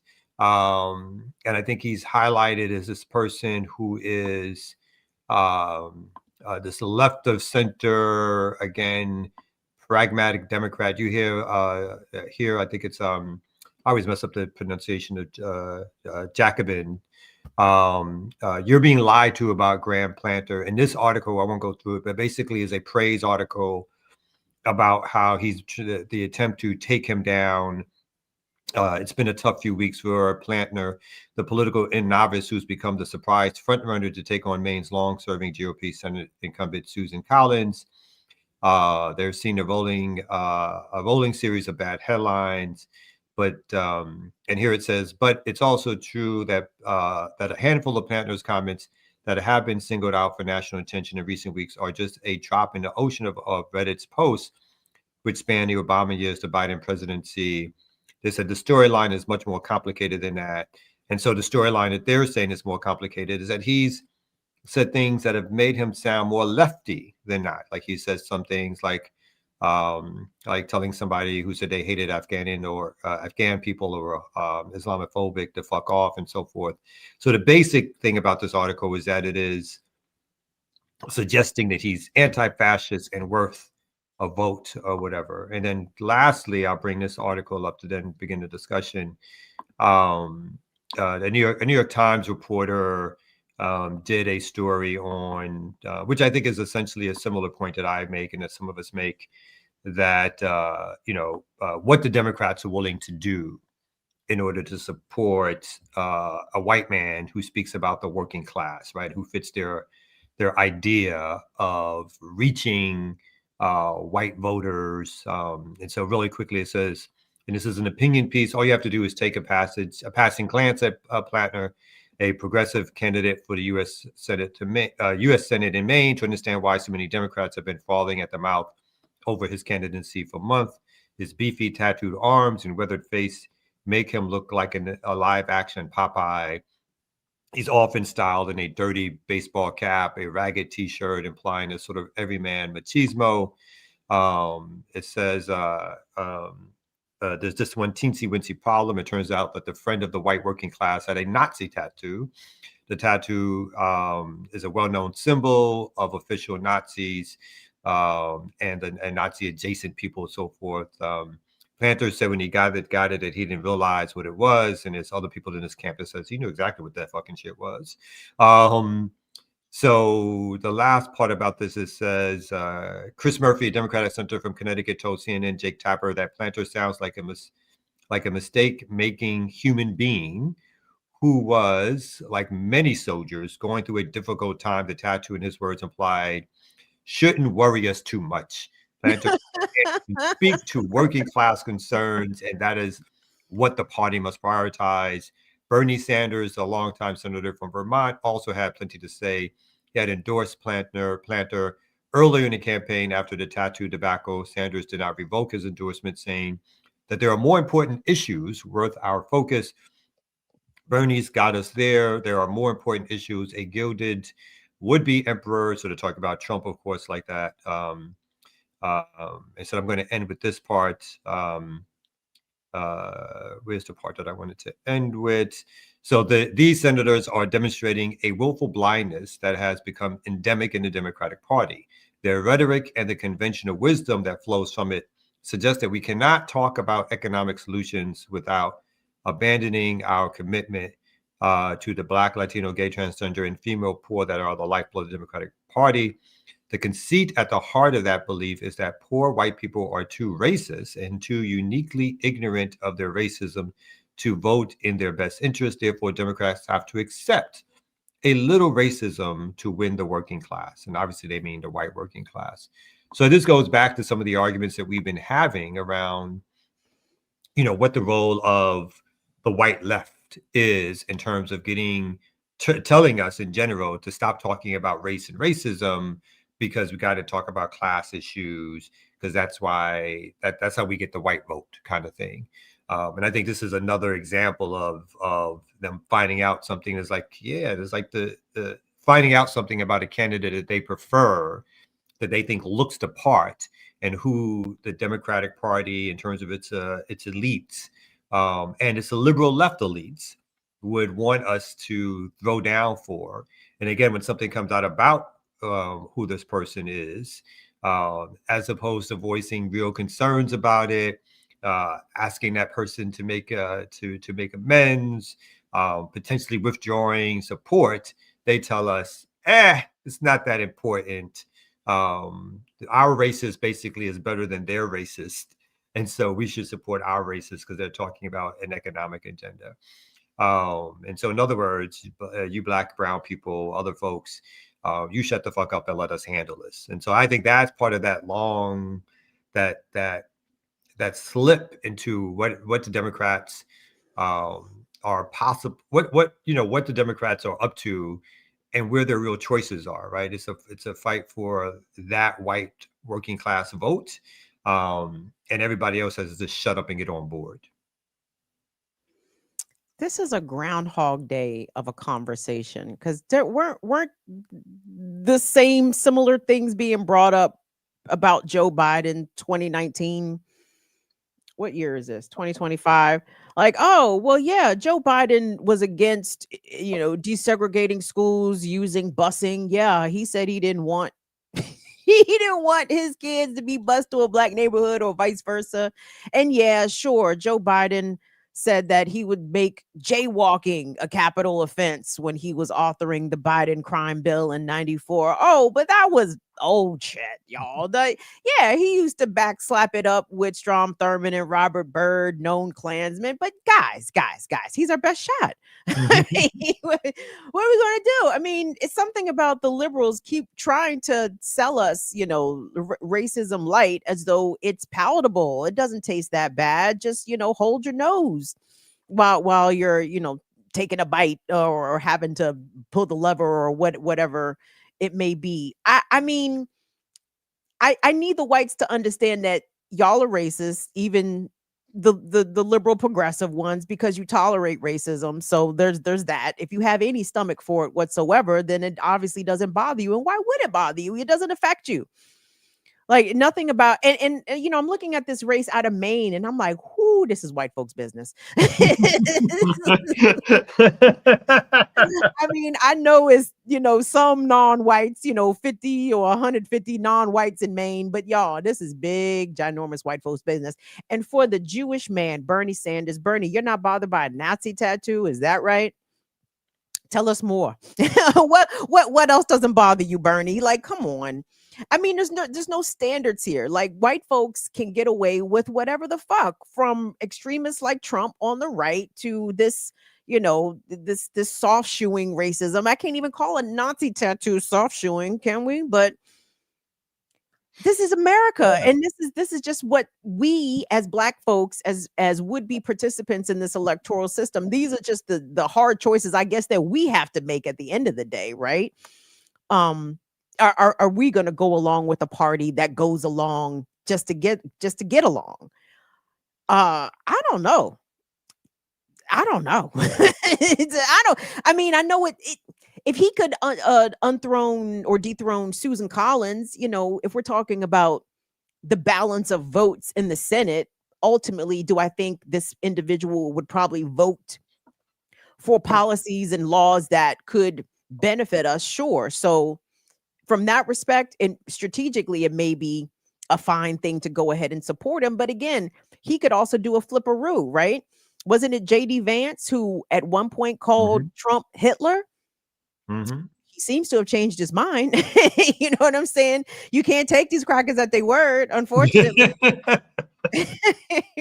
What was the other chick from Arizona? She's not in the Senate no more, but she came in like she was a progressive. What's her name, guys? She was a real idiot. Kristen. No, I don't remember.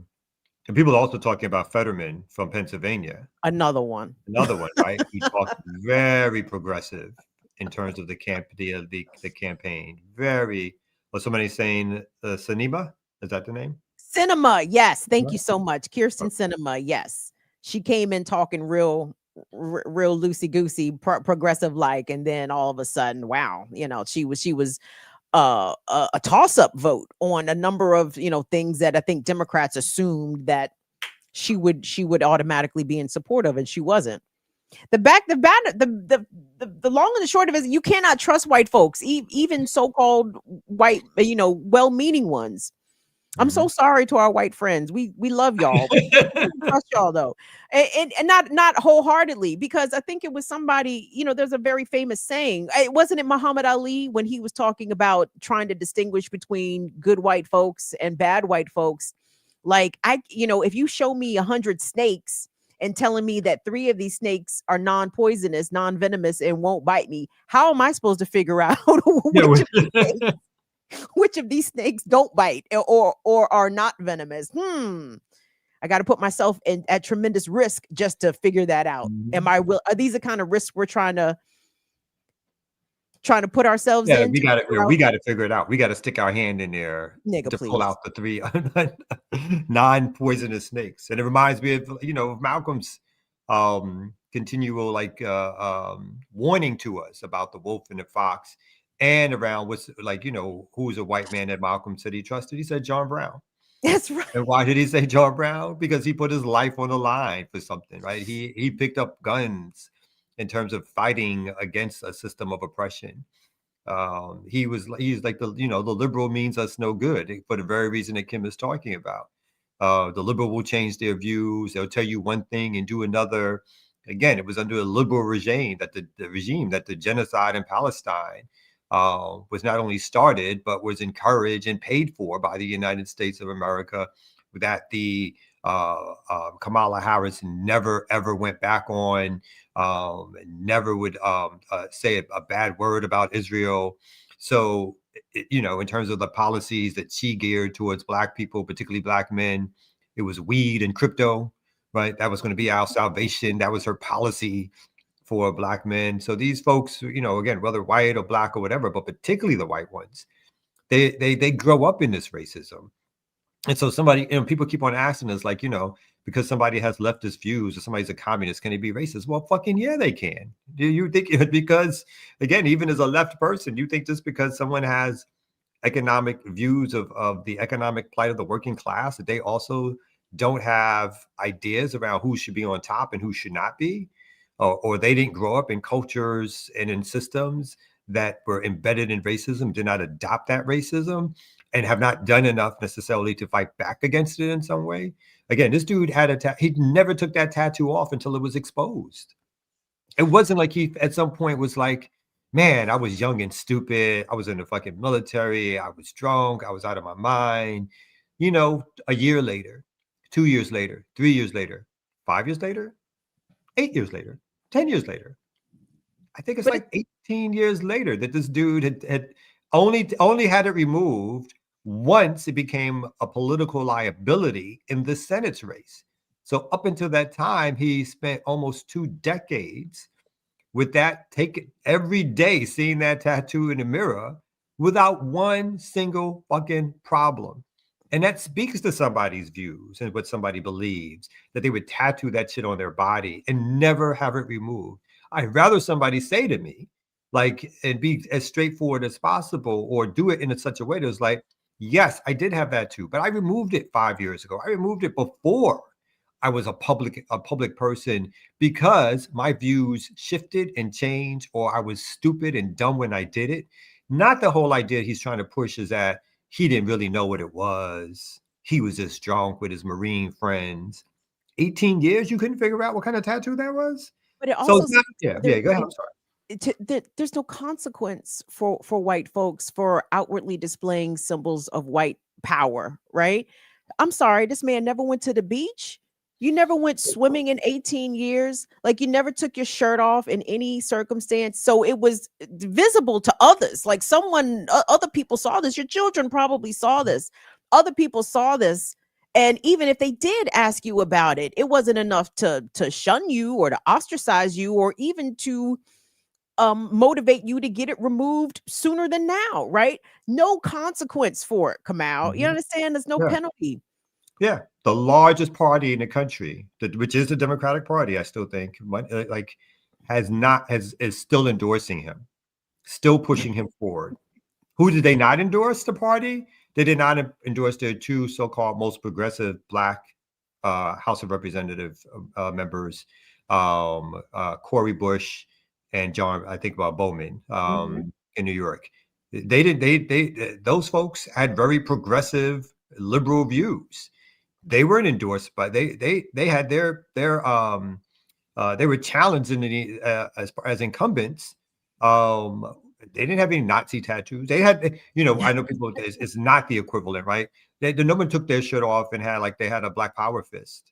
And then you guys, and if they did, they would have been ostracized even more, right? So I'm not equating the two, just to be clear. But I'm saying that they had no overt symbols of anything dealing with Blackness. They were squarely within the camp of the Democratic Party, except the progressive side of it. And then they still weren't good enough for the Democratic Party. The Democratic Party allowed them to have to have challengers go up against them in the elections from the Democratic side. Millions of dollars poured into those campaigns to defeat incumbents. The CBC said nothing. They did not step up. They did not lambast the fact that these two stalwarts of the party were being challenged, who had their seats, who had secure seats, would not have lost the election to any Republican candidate whatsoever. They said nothing. They did nothing. They didn't go in any mass way to support. But this white boy, they're like, well, you got to overlook that.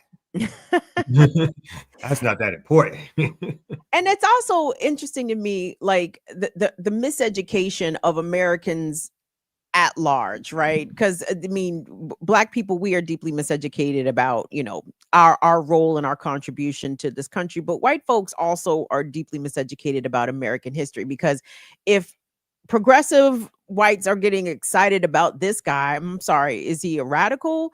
It's like, do y'all really know who white radicals are? And the chances are you don't, because I remember Bro Diallo said this on a show one morning. He was like talking, I think, about the self-immolation of Aaron Bushnell, the airman who set himself on fire in front of the Israeli embassy.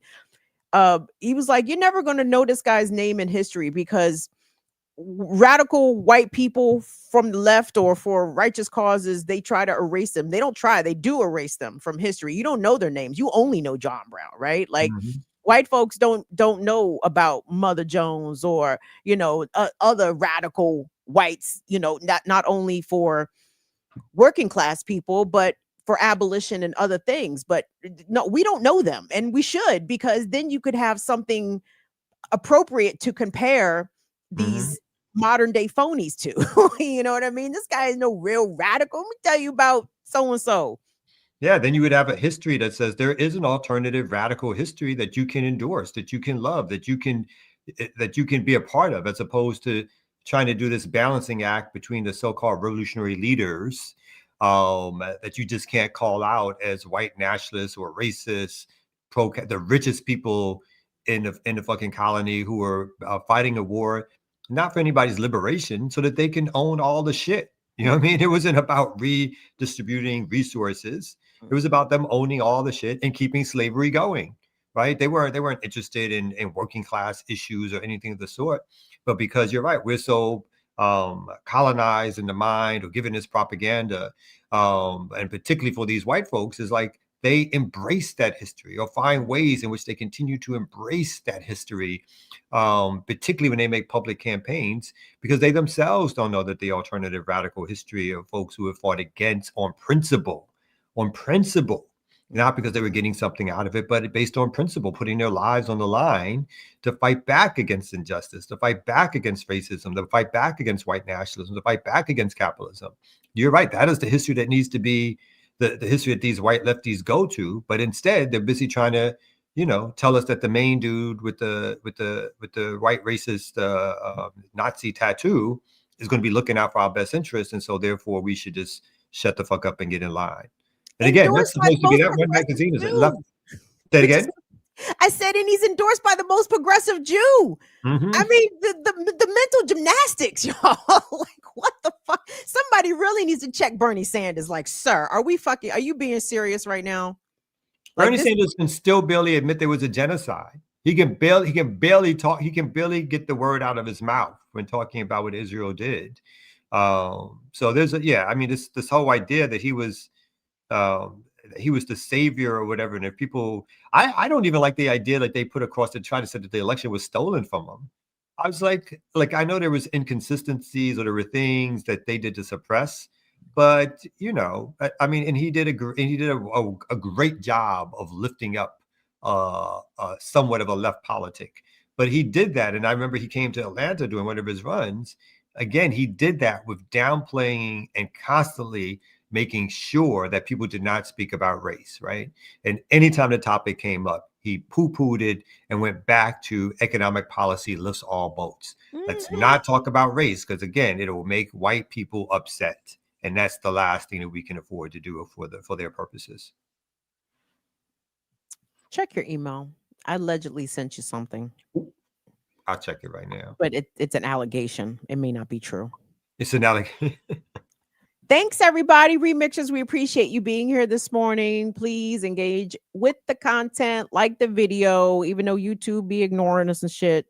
Maybe even thumbs down the video. Maybe that'll get us some different engagement. Maybe be like, ooh, maybe more people would like to hate on this. So any kind of engagement you want to do with the show today, we appreciate it. Thank you all so much for being here. Subscribe, tell a friend, share the stream, do the things. It's Kamau, it's Kim, it's Naka, it's y'all. And this is DC, everybody. So as much attention, rightfully, as Chicago, New York, Los Angeles are receiving for the surge of federal forces at the behest of the Trump administration, Homeland Security, so-called deputized ICE and the like. There was an incident here in Washington, D.C., which, by the way, the National Guard, Kamau, fun fact, Trump wants to keep the National Guard deployed in Washington, D.C. through summer of 2026. Isn't that lovely? Isn't that lovely? Isn't that lovely? But it turns out, as the community is well aware, that these assholes are on the streets, in fact, causing more threats to public safety and, in fact, causing more violence than they are allegedly preventing or stopping as it pertains to crime. So we're going to pick up this story from NBC4 in Washington, where they are describing a Washington resident. I believe this guy is from DC, but as a part of a traffic stop, he was pulled over by a federal agency and shot at. And it's only by the grace of God that this man was not seriously injured. But the rub is, Kamau, Metropolitan Police did not include that there had been a shooting at this traffic stop in their police reports, almost like a cover-up. All right, I'm gonna start playing. According to two separate police reports and this charging document, it was the evening of October 17th here on Benning Road when police attempted to pull over 33-year-old Philip Brown because he did not have a front license plate. Police say Brown attempted to flee. When Brown's vehicle came to a stop, according to his attorneys, a federal agent drew their weapon and fired at least 3 shots into Brown's car. These photos show the bullet holes in Brown's car door window and passenger seat. Brown was not armed. If there was a passenger in this seat, they would be dead. You cannot be a part of a Make America Safe initiative when you're shooting at unarmed people in a routine traffic stop. Brown was arrested and charged with fleeing from police, but the charges were quickly dismissed. News 4 reviewed the arrest report and charging documents in the case. Neither mentioned the federal agent firing their weapon at Brown.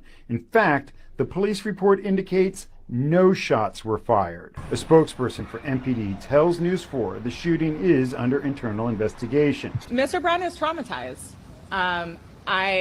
Being as a Black man stopped by the police, it is already a terrifying situation, but I don't think that anybody is prepared to see or hear or feel gunshots coming through their vehicle. It is certainly a traumatizing event, and he is coping as best as one can. MPD went out of their way to cover it up. That is crazy. So this is, emblematic of a larger pattern of complicity from these local police departments in cities where Trump has deployed federal forces, and they are aiding and abetting the illegal actions, the dangerous and reckless actions of these. Again, I have to keep saying alleged federal agents because nobody knows who the fuck these people really are, right? There's some of them are wearing masks, some of them aren't, some of them have badges, some of them will identify, and some of them won't. The fact that Metropolitan Police, it took another person, a cop, actually testifying or submitting a different police report for this information to actually be confirmed by the police, right? By local Metropolitan Police. And we're seeing very similar things. For example, in Los Angeles, there was a young man, his name is Richard LA. He is a social media influencer, TikToker, who has been documenting the ICE caravans, and when ICE is going to different places to try to abduct and terrify people. He's been documenting it. He's been keeping his distance. He ended up shot. I actually think he's still hospitalized in Los Angeles. I'm not exactly clear on what his condition is. Also in Chicago, a person was killed by so-called ICE officers for attempting to flee allegedly, but their whole, the cops ain't shit because they always lie. So the story around that is changing.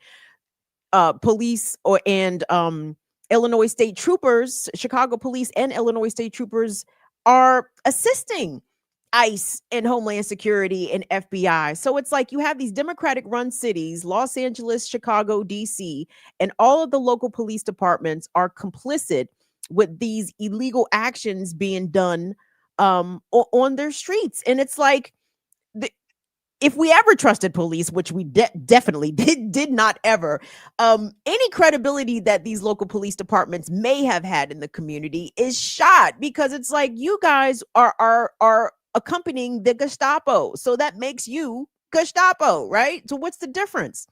Yeah, the fact that they sat there and as they did their reports was like, we're not going to 3 gunshots visible through the man's window and landing in the passenger seat. I mean, so what would have happened if he did get shot? What would have been the concocted story then? Then it would have been he had a weapon. Then it would have been he tried to hit a cop with a car. Then it would have been he tried to flee and he turned around quickly with his hands in his pockets or whatever. So they would have been concocting a story, as they do, as they like to do, about the criminality of this person. Then we would have gotten immediately, if he had an arrest record, it would have been released to the public immediately. So we would have had a whole bunch of things which would have justified if they actually shot him. In this case, because they didn't shoot him, they just act like there was a non-story. They decided not to mention it, not to get their brother officer at the federal level in trouble. I'm sure they had to have conversations to make sure that they had the same story as they do. So in New York for a while, and this is true in a lot of other places, there was a 48-hour rule. There were 48 hours before the cop had to be interviewed by Internal Affairs. So that's 48 hours to get your story together, 48 hours to figure out what you're saying, what the next person is saying, 48 hours to try to make up a tale. And you often get in these situations. When I was a practicing attorney, you get the information from the police, and the first thing you start doing is to go through it for discrepancies, because they tell this fantasy tale of either superhero perpetrators who are jumping over tall buildings to avoid them, turning around, throwing cars at them, anything to justify the violence committed against people in our community, whether it's shootings, whether it's beating people up, whether it's illegal arrest. And that's what you have here. You have them basically sitting afterwards, after they arrest him at some place, at some point, deciding that they were not going to report three or four, somebody said four gunshots in the car. And that's how confident they are that maybe this dude would just go away because they're scared. He's scared of us. It's like, that's how confident, because that means it's already happened several times, right? If you're that confident that you're going to get away with that kind of criminality, that means you've done it before, that you've done it before several times, that this is a part of your routine practice. And that most of the time you scare people off because you make them think I'm going to pay a visit to your house, or same thing can happen again. Or you got lucky this time. Let's just forget all about this. It's a wash. So See, yeah. This is why I highly discourage so-called Black Democrats or people who consider themselves liberals, and they want to stand up for Brandon Johnson, which is fine, I guess. Well, but Karen Bass in LA, she's trying. The fuck she is. What you mean? She has greenlit her Los Angeles Police Department to accompany ICE to also brutalize protesters, to make sure that ICE doesn't get attacked by blah blah blah. Same with Muriel Bowser. Like, Muriel Bowser is not standing up for the residents of Washington D.C. while people are being terrorized literally in the streets by this surge of federal officers. So it's like, stop looking at Black Democrats as being the stalwart versus the Trump administration and the Trump regime. That is not what's happening. Okay, they might get up there and talk a little game, but at the end of the day, their cops are going along with the program.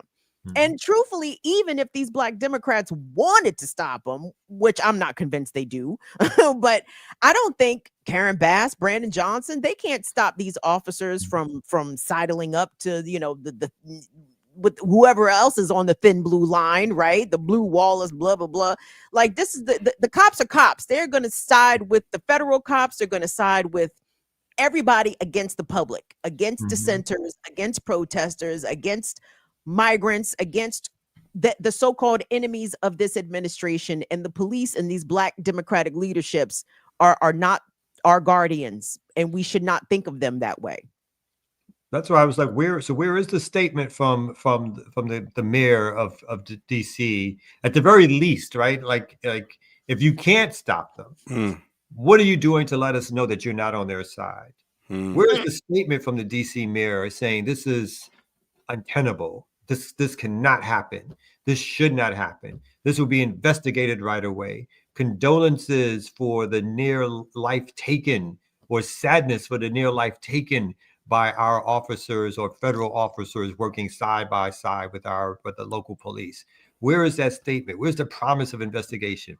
Where's the statement of policy, at least to the local police department, to not work directly with federal agents? Something that you, again, may not be able to be fully enforced, but where are you on the line, right? Stop dancing around both of these things, that you're for the people. You're not for the people, because exactly, they won't even say anything about this. This should be a major case. A federal agent took out his gun and shot 4 times to attempt to kill somebody through their car. That should be crazy. A major story. Yo, where is Marion Barry? Like, we need a mayor, somebody. I mean, let me ask you this: as a practicing but never really got in the game attorney back in the day, let me ask you this, Kamal: is are lawyers able to get the footage from, like, traffic cameras, from the police car? I mean, because all these cameras are out here could show exactly what happened. Are lawyers able to get that? Over time, it's called through discovery.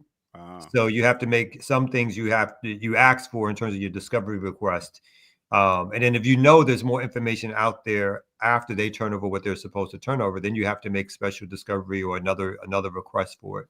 But those things take months to get at, right? And again, that's what the police do, is that they'll release their own version of events. The cops will write their own version of events beforehand. Again, if someone has a criminal background, they'll release that kind of information. If somebody got arrested for drugs, that gets released right away. They don't do any, they don't wait. They set the agenda and they set the narrative right away. That's why even in cases where, in Memphis, remember when the brother was killed by the police officers beating him up, right? Even then, they tried to set a narrative up that was like, we're fully investigating this. Action has already been taken. And then when they dropped the videotape of the person getting beat up, they did it like at 3:00 in the morning or 11:00 at night. Wow. To try to make sure that there was no larger community reaction. They had several conversations with the lawyers, Crump included, and the families, to try to make sure that they would come out and say, look, we're on your side and we're working on this.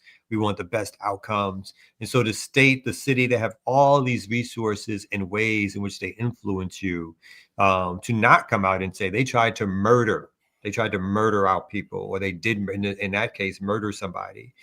People should be out in the streets. They should be angry. They should be mad. We should stop this from happening. Instead, they do everything they can to protect the police. Every now and then they may weed out 1 or 2 people, but it's all about protecting the police, protecting the officers involved, protecting the federal officers involved, making you think that these are isolated incidents that don't happen on a regular basis. So it's all about protecting that model, that agency of how policing is done in our community. That's what's important to them. And that's how they control the media. That's why we are asking you to donate and continue to help control your media and what you take in. That's right here on the Remix Morning Show, Black Liberation Media. That is what we are here for.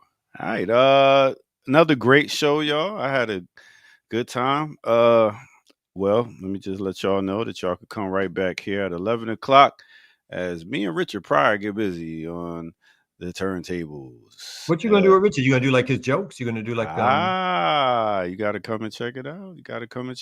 Kim, what you got coming up? Come hang out with me Friday for Burn It Down with Kim Brown, 7 p.m. Eastern time. All right, sounds good. Come out. What we got for remix? Not remix. Classical breakdown next week. Next week is it my turn? It is. Tina Marie was my brainchild. Oh, okay. Is it still up? I believe it might be. Yeah, I think it is. So MC Light. What about MC Light? It's Ear Doctor's turn. No, I was suggesting. Yeah, I heard what you suggested. We'll figure something out. You know what I'm saying? We need to do a classical breakdown with MC Kamau. Oh, that's true. I need to come on. Like, you know how we did with Jared? Yeah. How we did with no, I did that with Jared. How we did with what's the dude's name that ran for president? Oh, Cornell West. Yeah, we gotta do a Prince one, but we have to do that. Have to be a Patreon because they won't let that stand up there. Oh, you ain't lying. You ain't lying. Yeah, for those you got to go to Patreon. But yeah, we would like to dig into your musical library over there, come out and see how you became who you are through music. Musically. Yeah. Have you seen this Wu-Tang mix that's been floating around social media? Wu-Tang mix. Let me check. Whoa. The old lady? No, shut up. Let me get this up. What old lady? Damn. Oh no, they had an AI of an old lady, Asian lady rapping. Oh wow. I don't care about all that. Yo. Ready? Is this gonna get us knocked off? Okay. Nah. Because this is like this ain't a studio, whatever. All right. All right, break it down, then I start. Check it out. When I begin to wreck a hip-hop tune, the crowd reacts immediately, if not soon.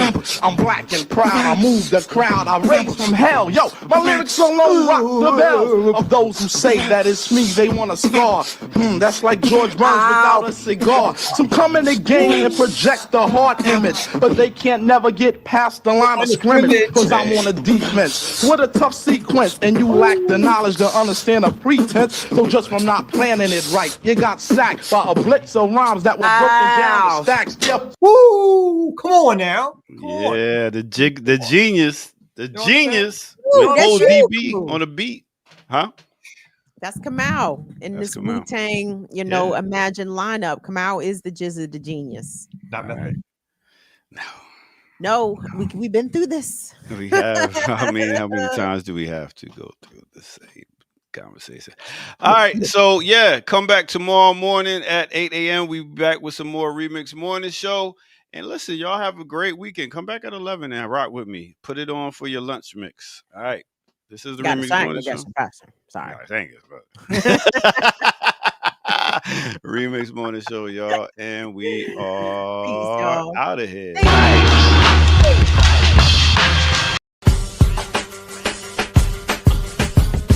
Remix.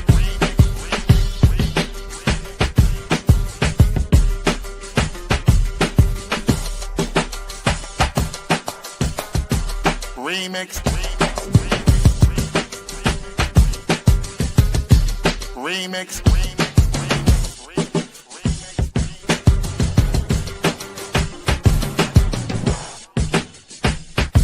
remix.